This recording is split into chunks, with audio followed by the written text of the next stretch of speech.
Welcome to Changing Suits. We're your hosts, Bal and Taj, discussing the latest news, views, and general life for us Western Asians. Follow us on Instagram and Facebook, changing_suits, and subscribe so you never miss an episode.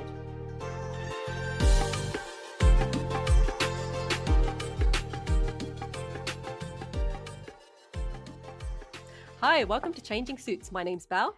And my name's Taj. Today, we will be discussing domestic violence. Now, this is a topic that we have previously discussed, but we've got Sukhi here, who is the co-founder of Sikh Women's Aid. And we just wanted to find out why she decided to co-found Sikh Women's Aid and what the need was. So, Sukhi, could you give us a brief introduction to yourself about your past and what got you where you are now? Well, Taj, Bal, thank you so much for having me here this evening. It's a real honor. So my name is Sukhvinder Kaur, and in April of 2021, myself and 4 other amazing women co-founded Sikh Women's Aid. Prior to that, my work predominantly has been within the community, and it's something I've done on a voluntary basis. I've worked a lot with young girls who have been the victim of grooming gangs, and it's the bit that comes next. When they're recovered and they're safe and the police investigation's over, you have a very, very broken child who doesn't actually understand what's happened to her. So, I've been working with some clients for 3 to 5 years, and these are young Sikh girls who have been groomed, who have been sexually, violated in some of the worst possible ways. So I did a lot of work with victims of that. Before we pressed record, we had a nice in-depth conversation about your past. So when you say you didn't have a traditional upbringing, yeah, what do you mean by that? Well, I was, in some ways, I do consider myself very lucky in that my mum was born here. So I'm a second generation British Sikh. My dad was from India. So my mum went through the education and schooling system here before she had me. So when I was going through the education and schooling system, my mum had a lived experience of what was going to really happen to me. So I was so lucky to have that when I was going through puberty and I was like discovering myself, my identity as a woman, I had an amazing mum, basically, and I had amazing nanny. I had 4 masiyan. We were like a powerhouse full of women. And that's what you need, is the best, isn't it? And everything I am today, I do contribute to the women in my family and also the men. Because in my family, our men were like, Sher pot mera, and I think I still live that to this day.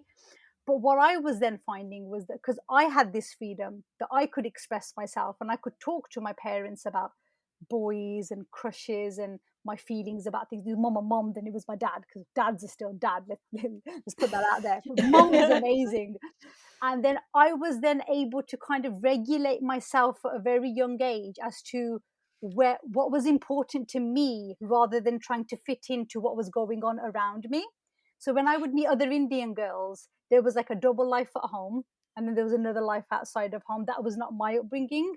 This is the reason we've got this podcast, and that's exactly it. You've got the traditional where you're like, okay, you have to, make the roti for the men, all that sort of stuff. But in the real world, when you get out, it is the Western world. You dress a certain way and you talk a certain way. Do you feel it was the flip for you? Because it sounds like it was more Western at home and more traditional outside. Yes, yeah. Is that right? I didn't. Wow. I saw the traditional side when I would go to my friend's house.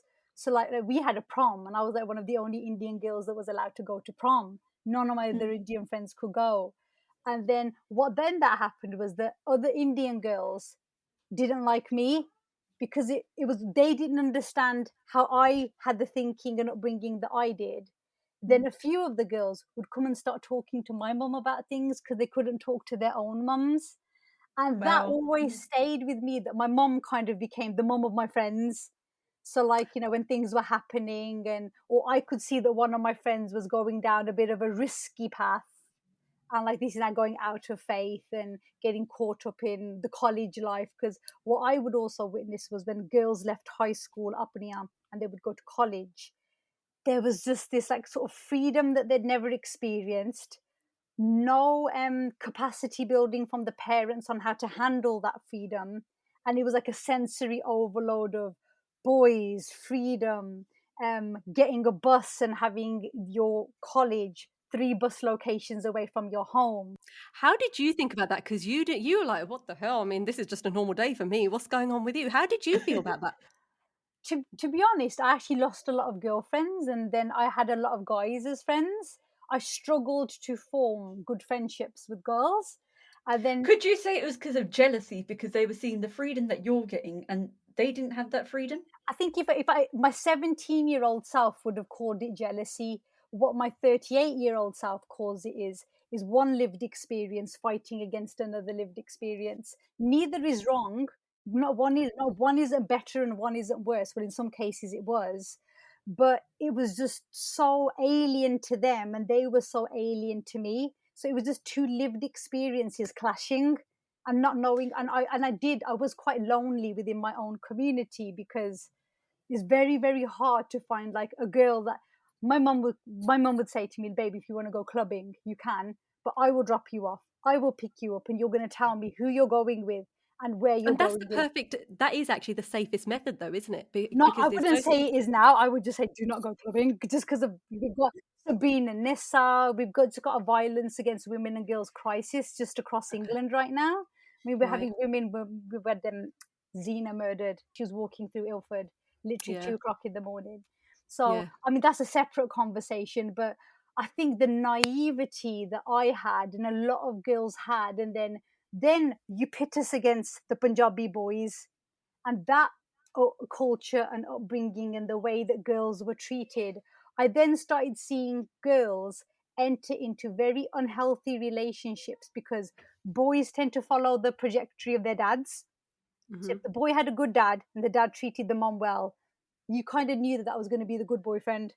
But when you had the boyfriend or the girlfriend who had dysfunction at home, then all that dysfunction would come into a relationship. And oh my God, was my college was full of dysfunctional relationships. I was going to say, what do you mean by dysfunctional?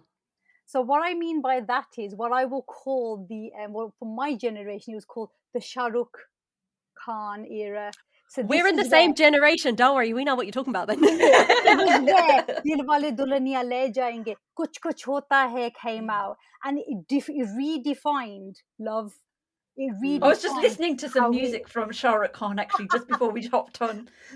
I was of that generation that girls started coming out, and they were like, I want to be Rahul to your Anjali. And what I Oh then my saw God. was an expectation of a relationship. Yeah. Then the reality of the relationship were just like completely mismatched. Then I just found girls overcompensating for bad boyfriends and boyfriends just wanting sex. I Mm. mean, my God, we had spots around the college that you just knew to avoid because of what was going on. And then it was horrible because you saw like what I saw 10 years ago is rampant now, the coercive control, the emotional abuse, the controlling behavior. I mean, we get casework at Sikh Women's Aid, girls as young as 17 contacting us about being domestically abused by boyfriends. Just Wow, so it goes that before, young. I was going to say just before, because Wow. obviously your work with Sikh Women's Aid is going to unfold so many of these layers. When you Mm, were at college and you were seeing this, there's always a thought of, oh, it's peer pressure, or we get it, it's just a culture. What was mm. your thought? Was it that, or was it, oh my God, actually this is not There healthy? was definitely peer pressure because it's like high school, isn't it? It's like you had the gangs, you had cliques, and then hair straighteners came out, and Pachadi Indian girls who suddenly had this bushy hair could straighten their hair. They were introduced to makeup. I would see girls putting makeup on in the toilets, washing it off before they go home. And I just used to talk to my mum a lot about it. And I used to be like, Mum, Mum. But luckily, I did find friends outside of the community. And that's what ended up happening because I think I was just a little bit ahead of my times, I felt. But So now who did you become friends with then? So it I wasn't. had I had a lot of lads who were friends, Okay, and there were a lot of got you. Gore, a lot of gay guys. So like two of my best friends right now are gay white men, and they've just been Yeah. my friends for like the last 23 years. And I've always felt the safest with gay men. I just think you are the absolute safest with some amazing, amazing gay men. There was definitely peer pressure because that is what the schooling system became. That's what college became. It's just even society nowadays, we're in an Instagram social generation. It's about likes, followers, influencing. Then your identity becomes wrapped up in gratification from outside. And then what we've then lost is that inner connection with ourselves. And going back to your original question, because I had a solid foundation through my mum, my connection with myself was I was quite stuck up. So boys would ask me out and I'd be like, I'm sorry, I'm too good for you. Then I became the akadi hoi kuti, if that makes sense. So then when you don't comply to the man's demands and you're not bowing down to them, I saw this a lot with Punjabi boys, that it was like, if you weren't like licking their feet and like trying to flirt and get their attention, which I never did. Oh God, I wouldn't know how to flirt because I was not raised that way. Do you think the Desi way is the wrong way to bring up children then? Or I is there a think wrong way?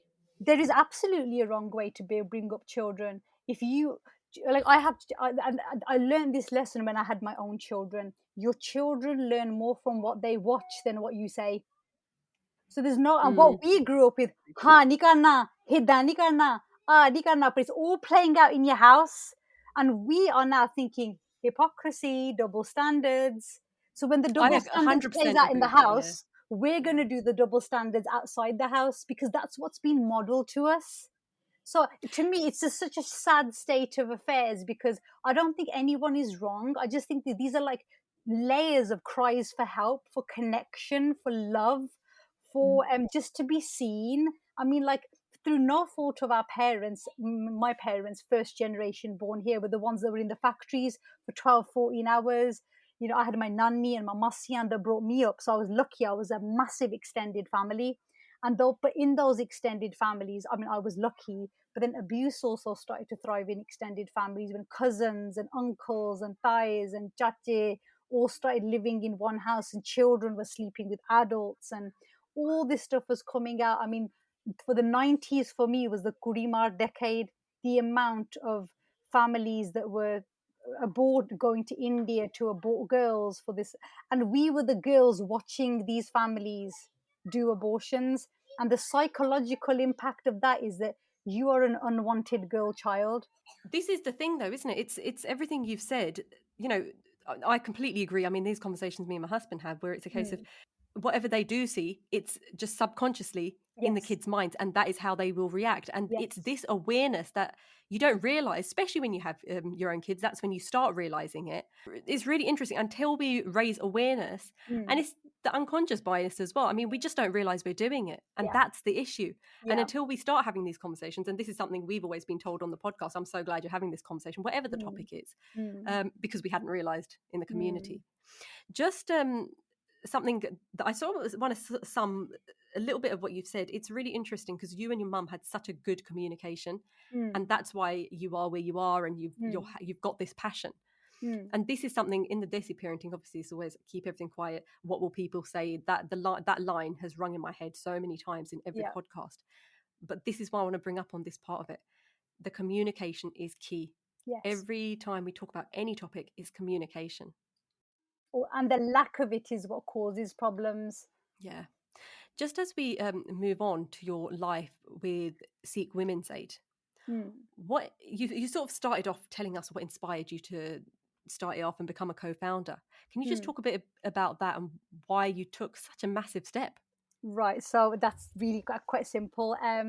So the lockdowns happened in April 2020.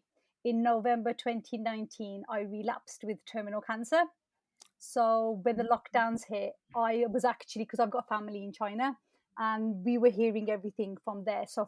And I was having chemotherapy at the time, so I was severely immunosuppressed. And because I was getting phone calls from China, from family, I went to see my oncologist, and he was like, "You need to get your kids out of school and go into lockdown." He goes, "The UK will be in lockdown at some point or another." So Oh, my wow. oncologist was just like, "You need to go home." He goes, "The biggest threat to you is not the being immunosuppressed, it's catching COVID while you're immunosuppressed." So I actually started my lockdown from February, and I didn't leave my house until November unless it was for hospital appointments, the one daily walk around the street. But I was housebound and I had to homeschool my two children. So in that time, I was also volunteering for an organization called the Sikh Women's Action Network. They were the first iteration of Sikh Women's Aid, and I was the CSC and faith lead within that organization. And when lockdown hit, within 3 weeks, our helpline at Sikh Women's Action Network was off the hook. Now, I'm the chair of the executive board. I was a non-executive director there. I do not do casework for DV, but we were that inundated that we had 2 domestic homicides over the lockdown period as well. So this is where a Sikh Punjabi woman was murdered by her husband. So there was 2 incidences Wow. of that. Mm. And then when we got out of lockdown,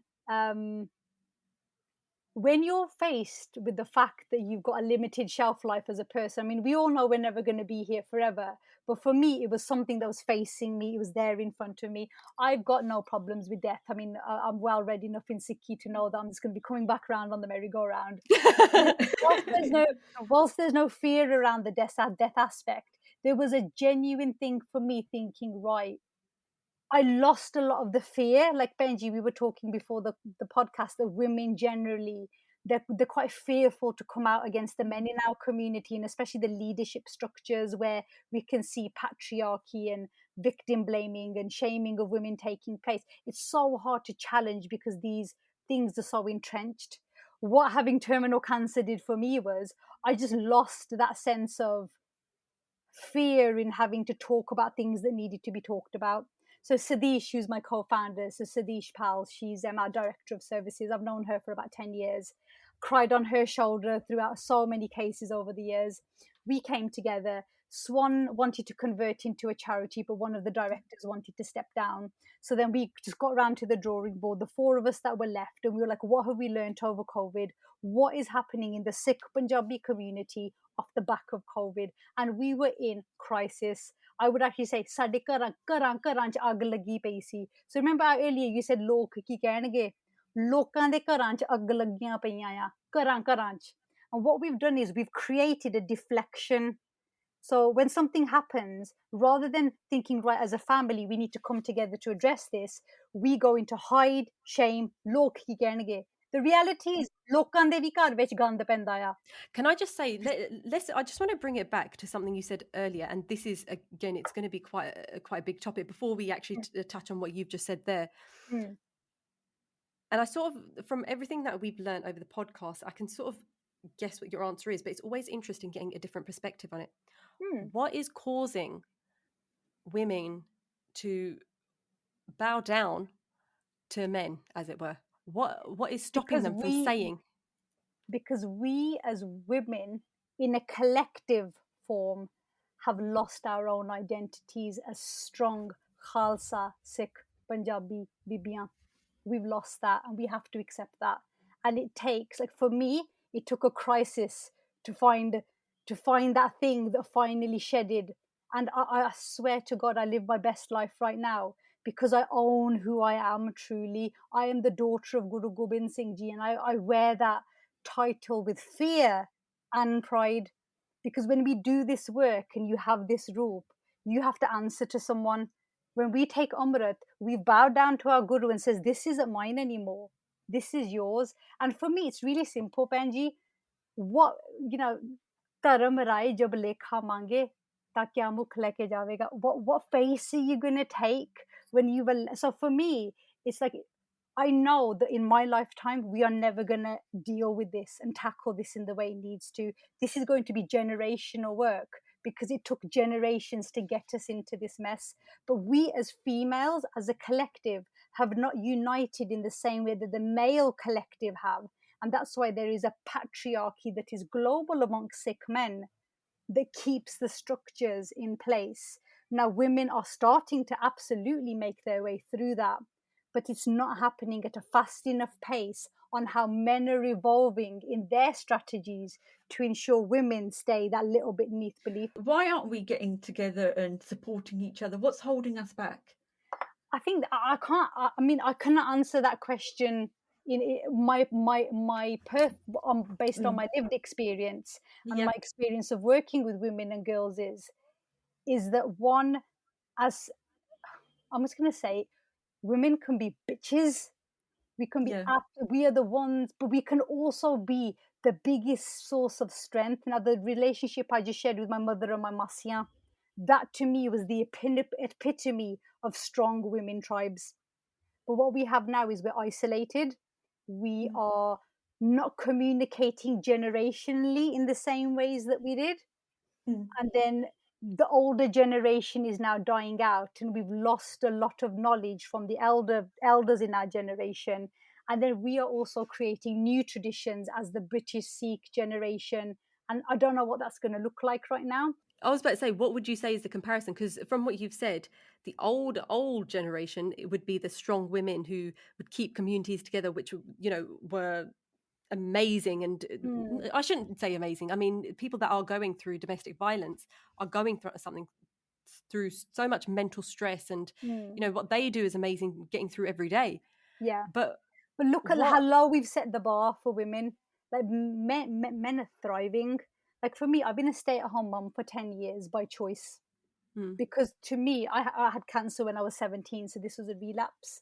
So I was told I couldn't have children. So my babies were my biggest blessing. I remember sort of going into meetings with some of the elders in my community and some of the women in my community. And when I would say, oh, I'm a stay-at-home mom, they'd almost be like, well, what are you doing here then? Yeah, you And don't me, get the respect. Yeah. I command it, because I wear that badge with pride. I've damn spent right. 10 years trying to raise boys that are not going to cause harm to women when it's their time to get married. I take my responsibility as a mother very seriously. But you're right, being a stay-at-home mum is not recognised enough. Because I No. remember when I was doing it, you just sweep to the side. Oh, you're not working. Okay, you're not worth talking to. But as soon as I started working, then, oh God, yeah, listen to everything that You you see, say. those are the kind of people who reacted to me like that, are the people that I just keep away from. Because if you, because we women, as women, we are such beautiful, complex beings. We can be your greatest ally, but we will rain hell on you when you hurt us. Damn right, It's, men. You it's listen to that. it's like you want us on your side. We as Punjabi Sikh women, we are nurturers. We love with our entire beings. Now imagine having that love rejected, belittled, and then when you're birthing life, and the thing that the Kurimar thing, the thing that's always baffled me is it is the male that defines the gender of a child. Yet the Kurimar is solely put on the woman.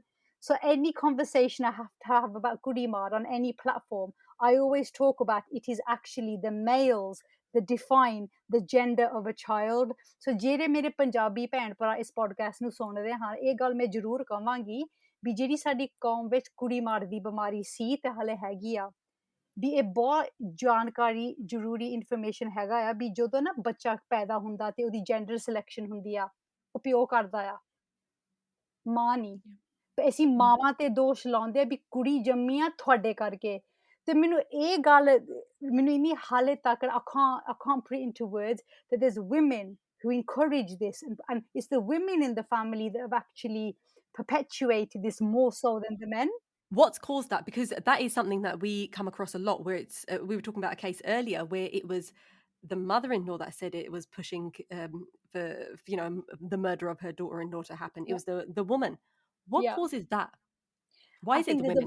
there's a multitude of factors. I don't think anyone will ever have one answer. But what we can do is, I think Kurimar was always a societal, socio-economic issue. It was a poor person's issue. In India, if you had a daughter and you never had money to eat, the daughter is seen as a burden. When the son is born, the son will work, he will bring an income, and he's an economic benefit to the family. You've got a poor family with 5 daughters, not one son has been born, there's a burden on the head. Because the way that we understand dowry and dahej has been corrupted before that. Dowry and dahej was only meant for the girl if the husband passed away, so she had financial security. Now, what we openly do is we're paying husbands to say, please, sadi kudi le lo, ale fridge, ale car, ale ghar, alo jo kuch sadi kudi le lo. And it drives me insane. I'm just like, this is what, like with the Hindu community, they call their kudiyan deviyan. Now, I know there's massive issues within all communities in regards to violence against women and girls, but the girl was the next creation that God made. From Paramatma, he created Maya. Eka Mai, Jugat Vyai, Ten Chele Parvan, Ik Sansari, Ik Pandari, Ik Lai Diban. Paramatma and Maya created the Srishti. When Paramatma wanted to make life, he first created Maya, which was female, the divine female. And what I also find is Sikhi Prachar is that we've lost the connection to our roots and our divine feminism, our divine female. And then most of us are just firefighting on a day-to-day basis. I mean, if we talk about self-care and just taking time out for ourselves and having honor and respect for ourselves for what we do. I mean, we're constantly giving so much out, there's very little left. So when it comes to thinking about why you do what you do, no one's thinking it. Everyone is just perpetuating what's come before them. So But it's then interesting because it's our generation yes, that is having a big issue, because we've discussed this previously, where it's a case of we've been the generation that's looked after our parents, looked after our grandparents. Now we're looking after the kids. Will it happen in the next generation? We know that it won't. We know, hand on heart, those kids won't. They will think about, not in a selfish, well, sort of in a selfish way themselves, but there's nothing wrong with that either. So it's going to be an interesting it is. I think what I'm thing. finding is it's a mixed bag. Yeah. I'm seeing a lot of generational healing happening, but I'm also seeing massive generational trauma exacerbating. So I think whatever's been bad is getting worse unless there's a genuine, like, if we go back to domestic abuse, we have a victim, and the victim is saying to us, I don't want to divorce him, I just want him to stop hitting me. There is nothing she can do. There is nothing we can do. There is nothing no one else can do until that man recognizes, I'm a shit husband for hitting my wife. I need to stop. And we need to try and get women to understand that you can only control you and what you will take. He has to have that willingness to change. Your mother in law has to go on that journey of change. Some do, most won't. And what we're going to have is we're going to have a generation that heal because they will put in the work. We're going to have a generation that's going to just perpetuate. This is why the Kutamar in the 80s and 90s, it was the beating, it was the burning, it was the bruises. Now it's emotional, it's psychological, it's revenge porn, it's a blackmail, it's threatening to expose in the community. Why And do you think that's still happening? Because there are women that are in high power positions, but yet at home they're still going through that domestic abuse. Why is that happening? Outside they're so powerful, but inside it's a different story. I have a theory on this, and like I said, nothing I say should ever be taken as gospel. I can only go on Zindagi that about what we've seen in our work. What I find is that the woman is amazing in the workplace because she got to that place away from her family. When she creates her own family, what has she got as her blueprint? Her family. Family, yep. So true. And it's happening at a subconscious level. We have barristers, we have global directors contacting us for help. We have six-figure salary women. We have girls from India contacting us. There's no demographic that is free of this socioeconomic aspect. I think this is something that's really important to highlight. We can't say it's just this generation, it's not No. just it's this age. It's No. literally going over all generations, all All ages, all generations, yes. professions. And that's a really important point. What's worrying me more now is the more sexualized tone of abuse that's happening a lot younger. So we're seeing like young girls getting caught in revenge porn, sending. I mean, dating. What I'm seeing is a very sinister trend in dating. Like when I saw dating, it was like holding hands, kind of like a kiss. Looking at each other. Looking at each other. It would then go on into a sexual relationship, but it was a stage. It was like flirting, this. Now, social media, send me a picture of your chest, please. Can you send me nudes? Can you send me this? And it's almost like what I'm finding, or this is a theory that I have that I want to find a way that if I can test it, a woman will respond to a man's needs. So as man has declined, women have had no choice but to decline. And the only women who don't decline amongst that are the ones who literally say this to the patriarchy. Suki's swearing right now with her fingers up. So. Okay. But it's so complex because what I'm seeing is it always comes back down to the individual, how they were brought up, what their early childhood was like. and that just gets repeated in adulthood, and that is what's playing out. So what should we be teaching our daughters? And How we sons. should, and Yeah. sons, you're right, and sons. Absolutely. The most important thing I would say is, as parents, know your child. Do not prioritize. Listen to your child. Listen to the dumb things. I have both my boys are on the autistic spectrum disorder. I mean, I absolutely love them, but they talk and talk and talk and talk and talk and talk and talk. And I remember for 1 year I just stopped listening. That's not And then, autism. Trust me. they're diagnosed, so they're definitely autistic. No, But I then mean, my kids drive me crazy with the talking. I'm like, stop. yeah, no, absolutely. But then what happened was I noticed myself, I just started checking out of the conversation. Then my son started checking out with me. And I was like, Oh, wow. oh, no, I need to recapture that. So then I had to Oh, sit that's down a with him. very good point. Yeah, because I must admit, I start. We get caught up in the kar de kam de kam, bande de kam, sas de kam, Social fane de media. kam, social media. And then obviously all of us are doing our social corporate responsibility as well. You guys are doing this podcast. I'm doing Sikh Women's Aid. All that is time away from our families. And there's nothing wrong with that. I mean, God, I always say to my husband, sometimes we've not seen each other in a week. But what we always say to each other is, one must always be with the children. Mm. And I would always say, be curious with your children.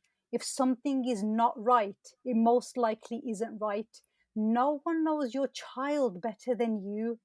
And if you don't know your child, or you feel insecure about knowing your child, there's nothing stopping you from bridging that gap. Do not allow distance to come between you and your child. And also check yourself as parents. Are you repeating things that your parents did with you onto your children? Is it having a detrimental effect? If it is, sort it. If it's not, continue it. Like my mom's tradition with me is something I have with my eldest son. The drives to school. You have a half an hour drive to school, half an hour drive back. That's what I had with my mom, but it was 15 minutes. But those car journeys, we just sit in the car and we would talk. I'm able to carry that on, and that's become a generational thing now. I was talking to my mom the other day on the phone, and she was saying, she goes, but Nanny was like that with us when we were growing up. She goes, because we had come to the country for the first time. And my nanny, she was my nanny, she's just like a powerhouse of a woman. She kept the family together. But that was where she would always be like, "Putt मेरे को आना या माँ मैं यहाँ तेरी Mm. बाला बंदा नहीं थोड़ी माँ हो सकदी." She's like, if I don't understand something, explain it to me. If you're scared, I'll be scared with you. Don't let your children fear you. There comes to a point where they've outgrown the silly age, and you need to have a good connection with your kids. Because when the college life starts, well, I wouldn't even say back for us, it was college. Now it's Yeah. high school. Soon as high school starts, there's a very, very sexualized culture in schools. I would encourage all listeners to check out the ICSA inquiry. So this is the independent inquiry into child sexual abuse. They've looked at faith settings, they've looked at educational setting, residential schools, and if you're just looking at the media now, high school has never been such a more confusing and overwhelming space. It's so Check scary, in with isn't it? check Scary. in with your kids. It's scary, but we Yeah. can manage that if we've got good relationships with our children. If something has happened, they should be coming to us. If something is happening at school, your inner Durga should come out, and we should be there demanding answers for our children. And again, Not this goes back to the fact that as a culture, we now things are shifting, but it's a case absolutely. of we don't want to make too much of a fuss. So if there is something ongoing, it will sort itself out. I just want Mm, to talk about your work with Sikh Women's Aid. mm. The first thing I really want to find out is, what are the kinds of cases that you're hearing? And obviously, it's going to be a Yeah. general sort of theme. But what are the So most shocking sort of things that you're seeing? yeah, I'm just going to take a step back before that and Yeah. just talk about what we do. So, Sikh Women's Aid we're a charity now, so we're a registered charity, and we provide crisis management and intervention support for Sikh and Punjabi women and girls who are suffering any form of abuse. So, this could be domestic violence, sexual violence, child sexual exploitation, and what my speciality in the organization is faith-based exploitation. And this is very, very hidden, and it's very sinister, and probably need a separate podcast on that. But what we did was when we started on a blank slate. We went to the community and we put a survey out. We were never going to publish the findings. So the report that's out now was never meant to see the light of day. It was so we could understand what was happening. So we were expecting 200-300 people to respond. Our survey closed with 674 respondents. Wow. So we were shocked, and this was post-COVID. So we weren't shocked, but we were, because our community is so reserved. But what we did was we anonymized a lot of the survey. We gathered no identifiable information. We were just like, are you a male? Has this happened to you? Who did it? How did it impact you? It was very quick and dirty. When we saw the figures, which was 70% of everyone who responded to the survey said yes to experiencing a form of domestic violence, which was sexual, physical, emotional, coercive control, and financial. So those are the 5 forms of abuse. When we asked, have you experienced sexual abuse as a child? 35% of all of those who completed the survey said yes. The national statistics in this country, we can't compare ours to national because our methodology was different. Yeah. But the national figures, 7% of people aged between 16 and over had experienced abuse as a child sexual abuse. What our reporters told us, the people who completed our survey, is that 35% have experienced that. But to me, that is not surprising in the work that I do, because what I'm going to do now is step back and ask you both a question. Growing up, was there someone in your family that your mom or your bibi or your nanny just said, "Ye to dur rehna hai"? We had that. You didn't. So I've No. asked this question to a lot of women, and I was like, was there someone in your family that everyone would just be like, "Ye to dur rehna hai"? And I was like, yeah, absolutely. We all knew who it was. Really? But we've always thought that we were in a bit of a bubble, to be fair, and we've always said this. Yeah.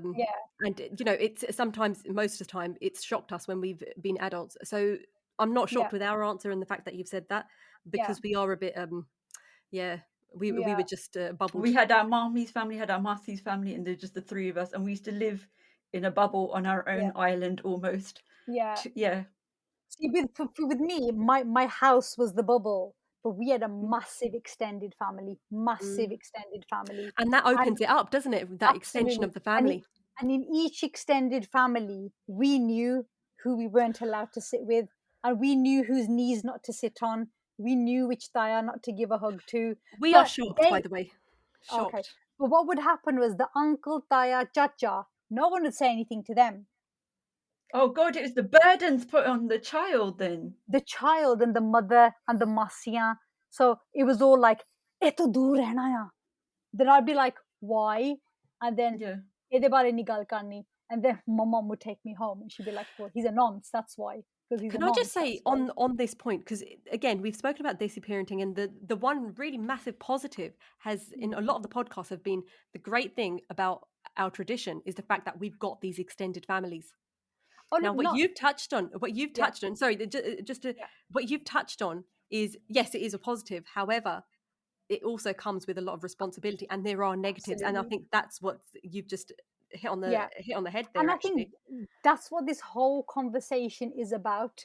Society, the Sikh Punjabi community, we are not bad people, but like every other community, there are absolutely bad apples. What we are crap at, what we are absolutely awful at, is calling out the bad people and saying, "You're bad, stop it." But why? This is something I will not understand. I would also urge any listeners to watch Because We Are Girls by the Pooney sisters. It's available on Amazon Prime.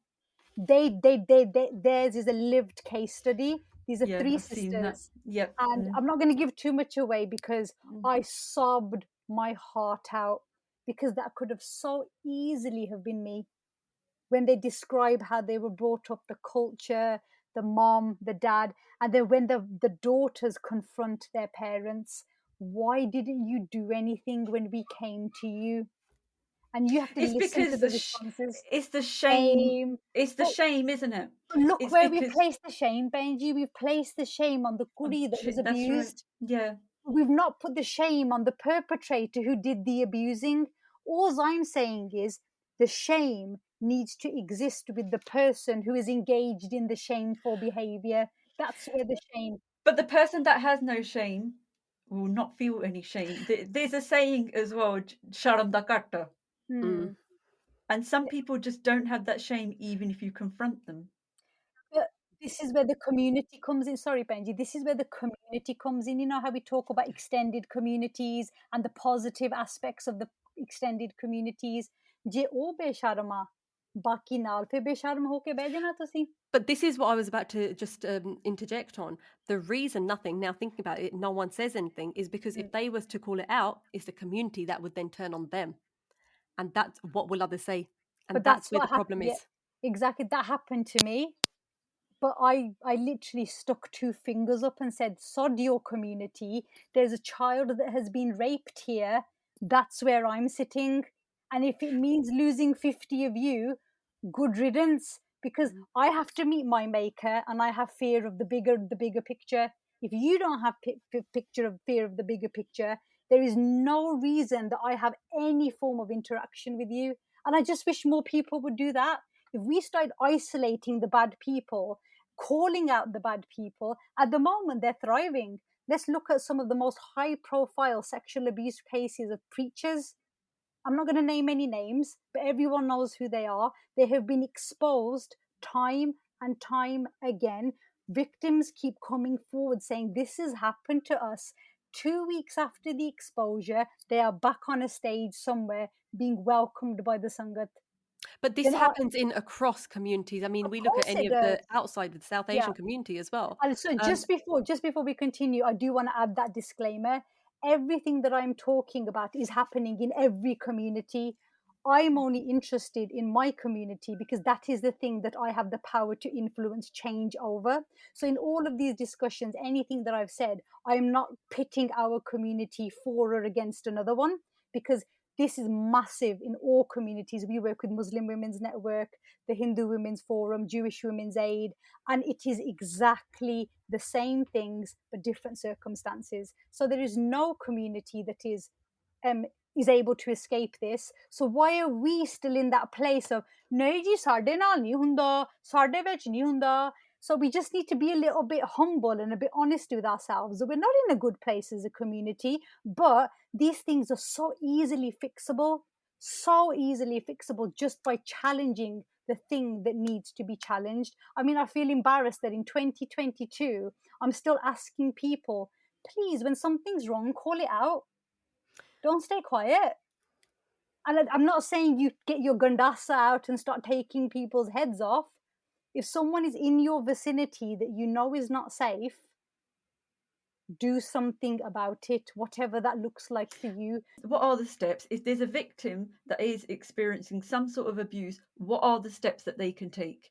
If you're a minor, it has to be reported to the police. Okay. With what we find is with the minor, it has to be reported to the police. If there is a victim, I would always get them in touch with the service, because there's issues with policing at the moment, and the way all said Reverard, and how he was a police officer that actually used his police vehicle to pick up a woman to rape and murder her. So there's so much distrust with the police nationally now. But what we can do to support victims, first step, if someone's disclosing something to you, be an ally, listen. Most will come to you and won't want to do anything. They just want to talk to someone. Don't try and fix the problem. Don't try and advise. You're not IDVAs, you're not ISVAs, you're not domestic violence support workers. Don't throw opinions on what you think that they should do. Listen and understand what is going on for them. Listen to understand what their difficulties are in escaping. Do they want to escape? If they don't want to escape, why is it that they're still living in that situation? And give them the numbers to a service that they will access. Because what we always say at SWA is, we are led by the victim. What do you want? What do you see as the outcome here? And where we feel that the victim is not safe, we would then put that out there and say, I do not think that that is a good idea, because you're risking yours and your children's safety. But obviously, we've got trained staff to do that work. But as a community ally, just acknowledging their pain and what they're going through, and giving them access to women's aid or any local services that are nearby to them. Or in all cases, please do give out Sikh women's aid numbers. We have a helpline. and that's manned and staffed, and you can contact us even if you just want advice.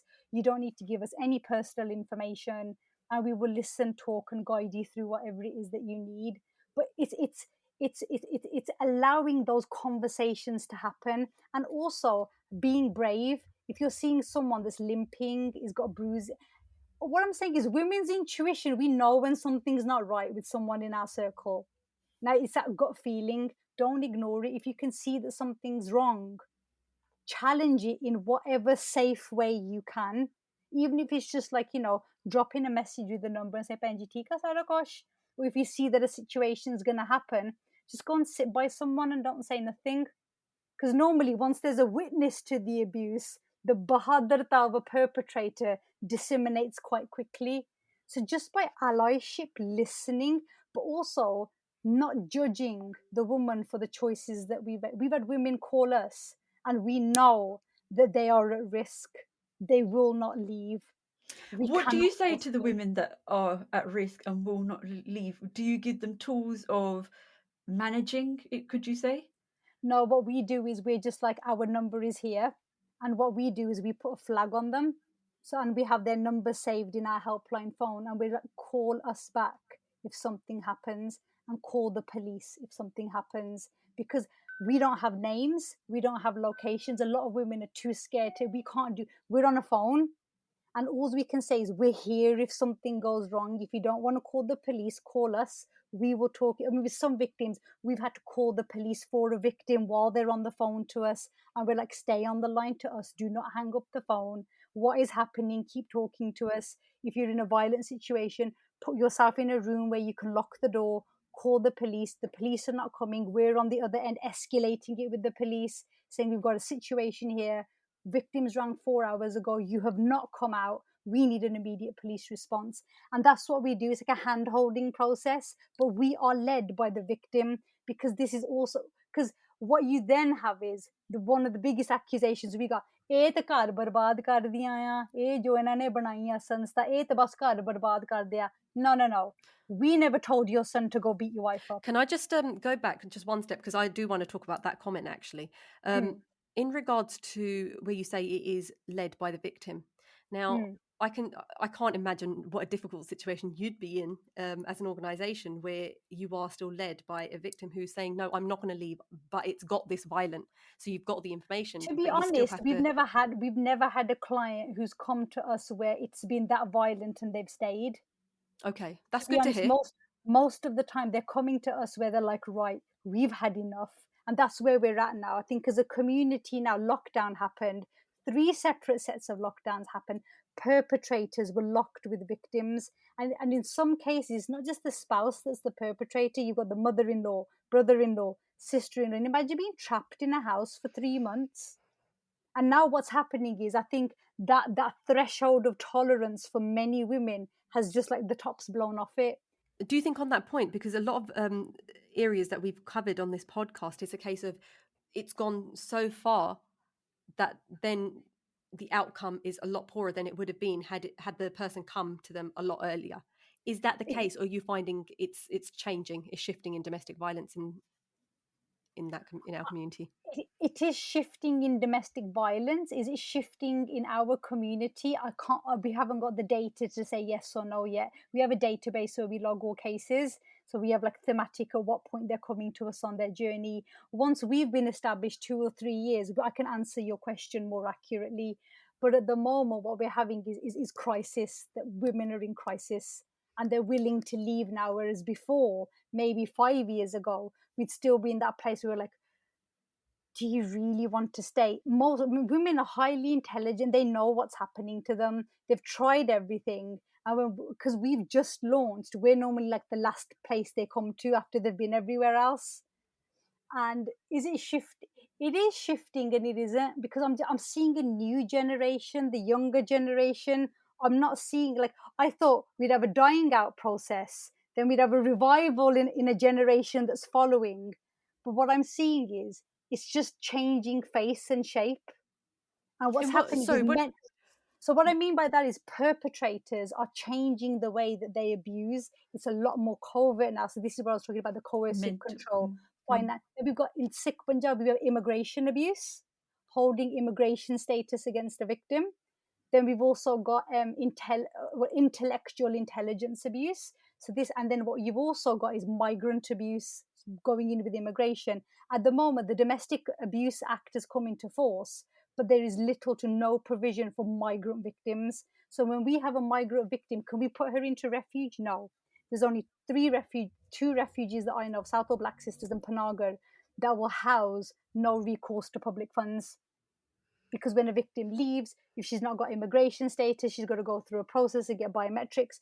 But there is basically migrant victims of abuse are falling through the hoop, and we're seeing that.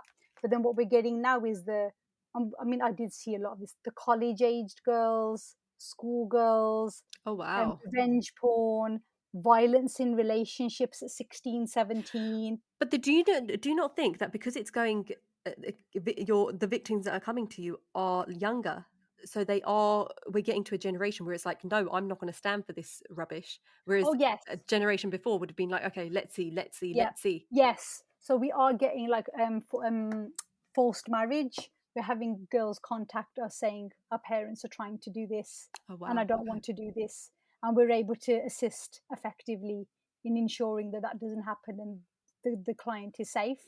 You asked a question earlier in terms of prevalence. Financial abuse in Sikh Punjabi community is the most prevalent abuse that we're seeing right now.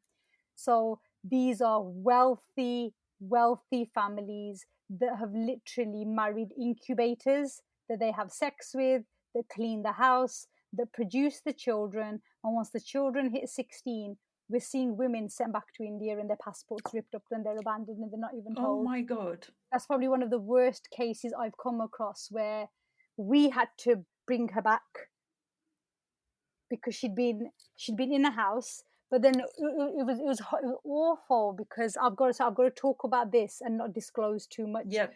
We had a client that you would never thought that she'd been living in England for 21 years.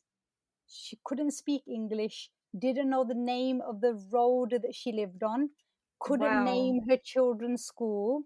She wore her mother-in-law's discarded underwears and bras. And it was but the family, 6-bedroom house in a leafy suburb, double garage, and the husband's a big player in the financial sector. So when you would look at this family on a Gurdwara on a Sunday, or you'd go past their house, you'd never ever suspect what's going on. But then this woman was literally brought here because she had a purpose to fill, and the mother-in-law, father-in-law, husband were happy to abandon her back and then the kids had been molded by the mother-in-law and the father and would abuse their own mother, calling her thick and stupid and dumb. And they're like, yeah, Dad, you did the best thing sending mum back to India. She's so thick. And I was hearing this case because we have weekly case reviews. So anything that's coming out, because at board level we're strategic, so we need to start planning services around casework that's coming into us. So as an organization, we're so new and we're developing services as clients are presenting issues to us. And there's some things we're like, how do we even, this is the first time I'm even talking about this case in a public setting. But the pockets where it's happening is horrific financial abuse. And then if she were to leave him, they set up their structures so nothing is in the husband's name, but it's in the parents' name. And I'm just seeing these like convoluted. It's all been done even before the son's married.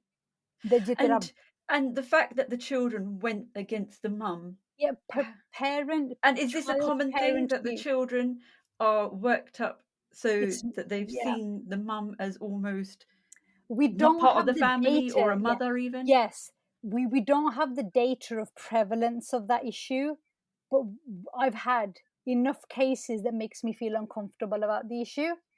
But ultimately, it's about data in terms of volume of casework that comes into us. We've had a handful come in.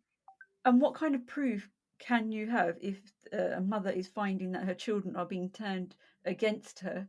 What can the mother do? Has she got any power? No, but this is the thing. So this is the next thing. So this is the structures now. So this is the structures that we have to work into. So you have a victim. She's saying A, B, C, and D is happening to me. Yep. But it is the police officer, that first officer that comes to her and takes the statement and deals with all of this, that will decide where this goes. So if you have an amazing police officer who's doing his due diligence, and if she has evidence, because remember, you have the law, so the domestic abuse bills come into place, which is fantastic, but you have to have on the ground police who are doing their job to investigate. Just something else I want to touch on, because I mean, I can't imagine again what the kind of cases that you're listening to, and being a woman and being of a generation where, you know, you are it is a very emotive subject. How are you finding it yourself, and how is the community reacting to the organization itself as well? Because you mentioned something a bit earlier, and I think Yeah, this is going to be shocking from what yeah, you've just said. yeah. What I do want to do, though, I want to put it into the correct context. So when we launch, I mean, me personally, I've always been like a dark horse of the community. So because That's why I've we've got you opened, on here. I mean, people who know me know that I was one of the first 3 women on the Sikh council. So I was on the executive for that. And I just remember being the token woman that was just there to say, Sade ko bhi biyan hai giyan ya. And then when I would try and be like, I have this idea. What about this? What about this? Yes, dear. Yes, dear. But nothing would ever happen. Then when I walked away from all of that, we did Sikh Women's Aid. I've covered all that earlier. When we launched the survey, there was pushback on the survey. Why are you gathering this information? You don't know what you're doing. This survey isn't right. You've not asked this. And these were from actually very prominent people in the community that I was surprised. Females as well. I was very surprised. We ignored it. We wrote the report. Then we had an article in The Guardian and The Observer about the findings of our report. The Sikh community, for the first time ever, report 70% of its community experienced domestic abuse. That's when the pylon started on me, because I've always been the bigger threat, because I'm an Amritari woman. I'm not stupid. I know how to challenge, and I know how to push back when pushback is required. So what started was a relentless hate campaign against me, my husband, and my children. Our photos were put online. My husband was accused of a paedophile, that he was a paedophile, and Oh he, my I God. think what they said was that my husband had abused a 16-year-old girl. And the reason I'm putting this out there is because it is so untrue. It's so unlaughably true. I can openly talk about it. So the allegations were that my husband had been abusing 16-year-old girls, and he had to go pesh to Panj Pyare, and he was beaten black and blue for it. That never happened. I had apparently been covering up abuse when actually I'd had my car smashed in, my window smashed in. There's footage of this online. I've shared all this. I don't hide any of this. My car was smashed in, my windows were smashed in when we were investigating faith-based abuse. This is where the really ugly side of the community came out. But what we were surprised about was overwhelmingly the Aam Sikh, the Aam Punjabi, they were just like, thank God someone's finally saying it. Domestic abuse is like the open secret of the community, and we're only just acknowledging it. So that all snowballed, and a website was put up, my photo was put up, my location was put up, my husband's photo was put up. We had to then report to the police, and I'll never forget, the police officer sat down with me and he said, there's been women, he goes, I've done this before with women in your situation. He goes, you need to get out of the West Midlands. He goes, because we cannot guarantee that next time you and your children and your family will not be harmed. He goes, because it's not stopping. So I mean, I've got the footage, it's all on my Facebook, of my car being smashed up. And so I was planning a launch conference. I had to sell my house, I had to get out, Wow. and then we had to then front the findings and defend the findings of our report against our own community.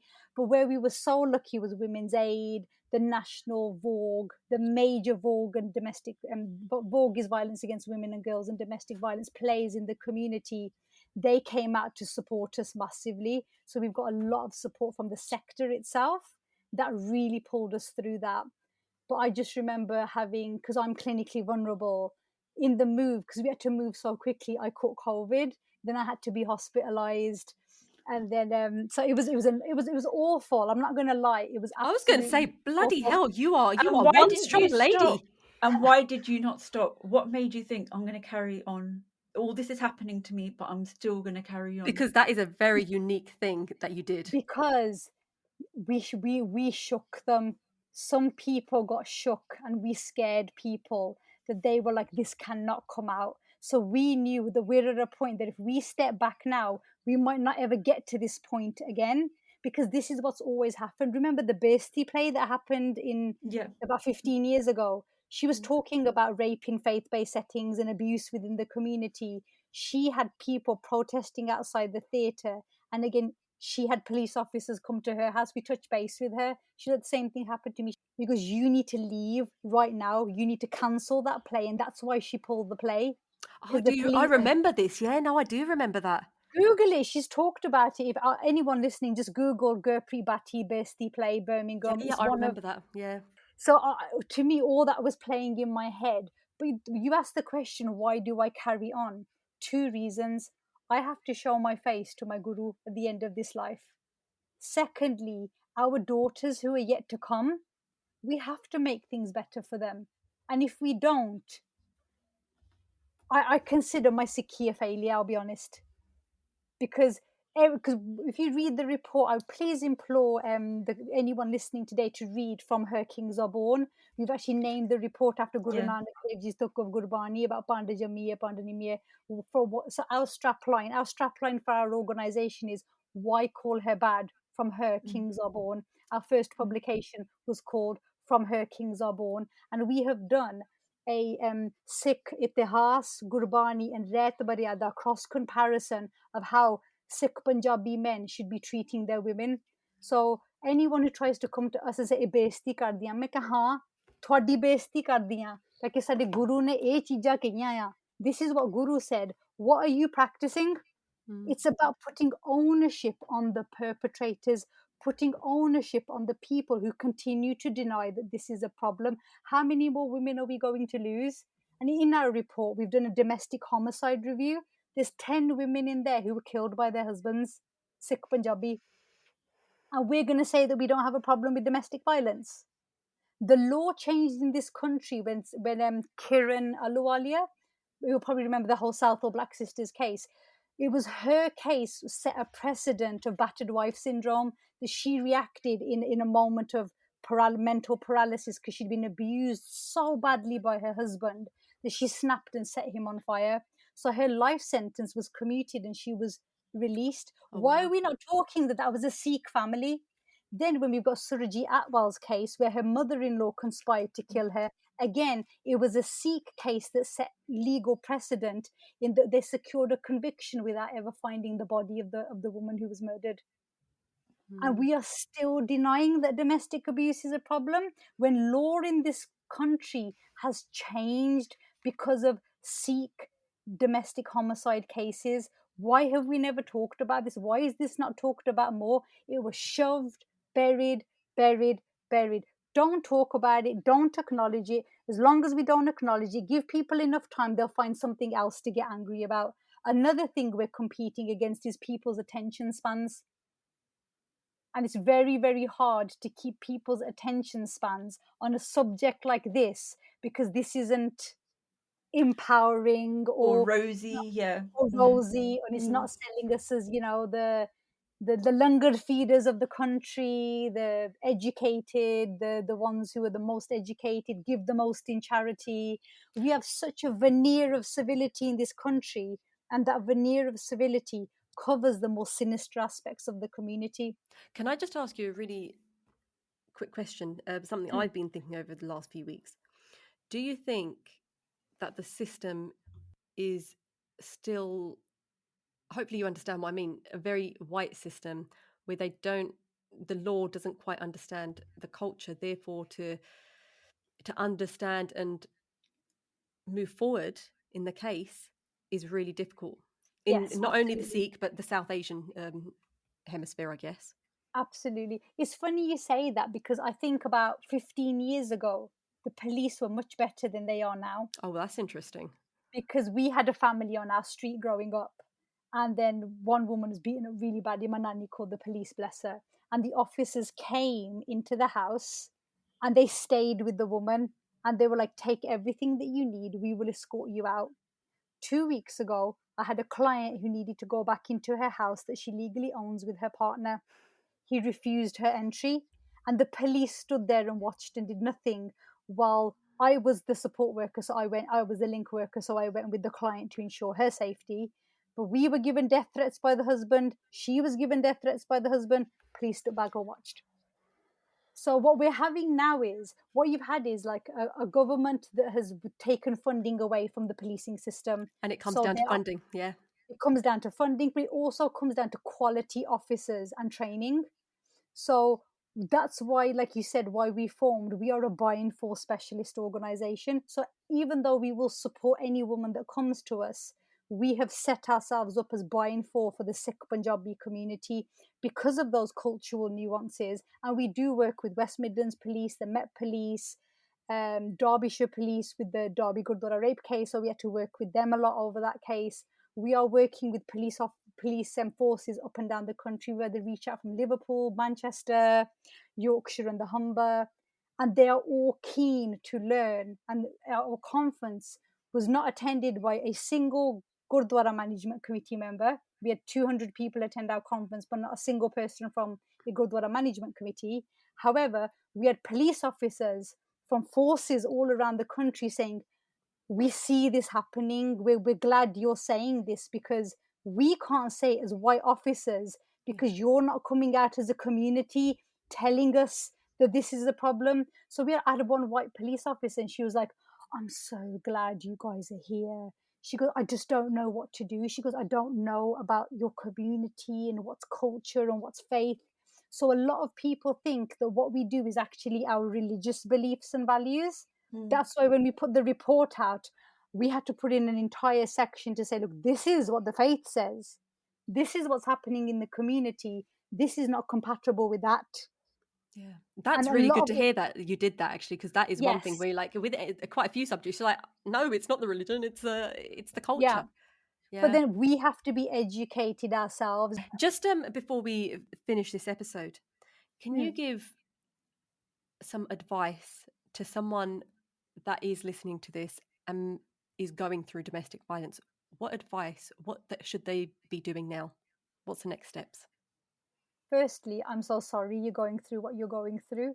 Nothing you have experienced is your fault, no matter what anyone is saying to you. If you are not safe, please call us 0333 090 1220. We can help, we can guide, we can advise. If you cannot get through to us or you are at risk, please have someone that you can contact and be talking to should things escalate. If you do not want to talk to us, if you do not want to talk to the police, that's fine. Please have someone around you that you know and you can trust and you can call.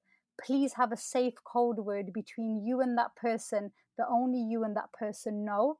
And if that person receives that code word from you, they know that you are at risk and you need help. And you need to make a plan with this person about what your exit strategy looks like. If you wish to discuss an exit strategy with us, please do call us. I will give us our number again: 0333 090 1220. You are not alone. You've done nothing wrong. And if you want out, we will help you get out, because you do not deserve this. No woman deserves to be beaten by the man who stood in front of Guru Granth Sahib Ji Maharaj and honoured to be your soulmate for the rest of your life. And on that point, it's goodbye from me. And goodbye from me. Follow us on Instagram and Facebook, changing_suits, and subscribe so you never miss an episode.